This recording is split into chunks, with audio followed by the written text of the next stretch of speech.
여러분, 해외 나가서 소주 한 병이 얼마인지 보고 기겁해 본 경험 있으신가요? 편의점에서 2,000원 하는 소주 한 병이 외국 마트에서 10,000원도 넘는 가격에 팔리는 걸 보고 한국에서 사와서 팔면 돈 엄청 벌겠다 라고 생각해 보신 적 있을 겁니다.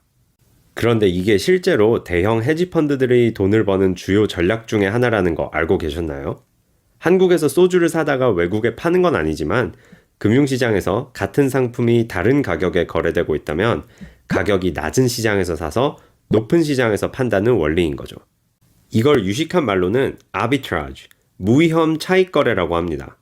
헤지 펀드들이 사용하는 정말 다양하고 복잡한 아비트라지 전략이 있지만 오늘 영상에서는 이 아비트라지라는 개념이 금융시장에서 어떻게 활용이 되는지를 직관적으로 한번 설명드려 보겠습니다. 요새 아시안컵 축구대회가 한창 진행 중이죠. 요걸 예시로 한번 들어볼게요. 만약에 어떤 베팅 회사에서 우승 국가를 맞추면 100만 원을 주는 베팅을 한다고 해볼게요. 나라 이름을 적은 베팅 용지를 들고 있다가 그 나라가 실제로 우승을 하면 100만 원을 타가는 거죠. 자, 이때 만약에 한 개가 아니라 모든 국가에 베팅을 하고 싶은 사람들을 위해서 각 나라의 이름이 적힌 용지를 하나씩 모두 모아놓은 묶음 상품이 있다고 합시다. 이걸 들고 있으면 어떤 나라가 우승을 하건 상관없이 100만 원을 타갈 수 있겠죠. 이 묶음 상품의 시장 가격은 얼마일까요? 단순하게 금리나 수수료를 0%라고 가정했을 시 이 상품의 가격은 100만 원이 되어야만 합니다.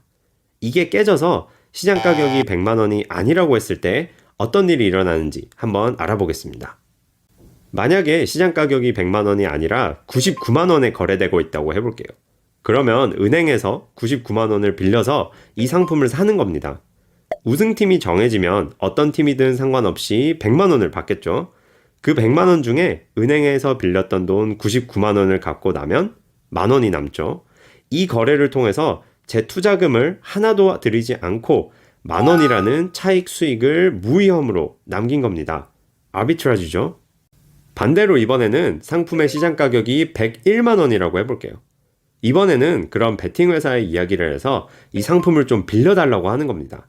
그 후에는 시장 가격인 101만 원을 받고 상품을 파는 거죠. 우승팀이 정해지면 베팅 회사에서는 100만 원을 지급해야 하죠. 상품을 저한테 빌려줘서 팔 수 있게끔 해줬으니 이 100만 원도 제가 베팅 회사에게 돌려줘야 합니다. 101만 원 중에 100만 원을 돌려주고 남은 만 원, 이것 역시 제 투자금을 하나도 들이지 않고 올린 무위험 차익 거래 수익, 아비트라지입니다. 실제로 헤지 펀드들이 사용하는 아비트라지 전략도 이런 시장의 가격차를 이용하는 겁니다. 자기 자본 투자 없이 시장의 차익만으로도 수익을 올릴 수 있으니까 꽁돈을 먹는 거죠. 이론상으로는 너무 쉽게 돈을 벌 수 있는 방법 같지만 실제로는 하기 정말 어려운 전략입니다. 먼저 차익 거래의 기회 자체가 굉장히 빠르게 소멸되기 때문이에요.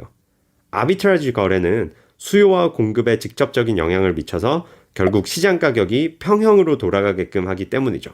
그렇기 때문에 이 기회를 가장 빨리 먹는 사람이 이기는 게임이고, 그래서 차익 거래는 대형 펀드들이라든지 트레이딩 회사들의 속도전인 겁니다. 실제로 금융시장에서는 아비트라지 기회를 열어주는 가격 차이도 그렇게 많이 나지가 않습니다. 비유하자면 차익 거래 수익은 라면 봉지를 뜯었을 때 바닥에 깔려있는 라면 부스러기를 먹는 것처럼 아주 작게 썰려있는 수익을 먹는 거거든요. 그래서 거래가 대규모로 이루어지지 않는 한에는 큰 수익을 내기 힘든 전략입니다. 대형 기관들은 라면을 100봉지, 1000봉지씩 사서 부스러기를 모으니까 그것만으로 라면 한 봉지를 만들 수 있게 되는 거기도 하고요.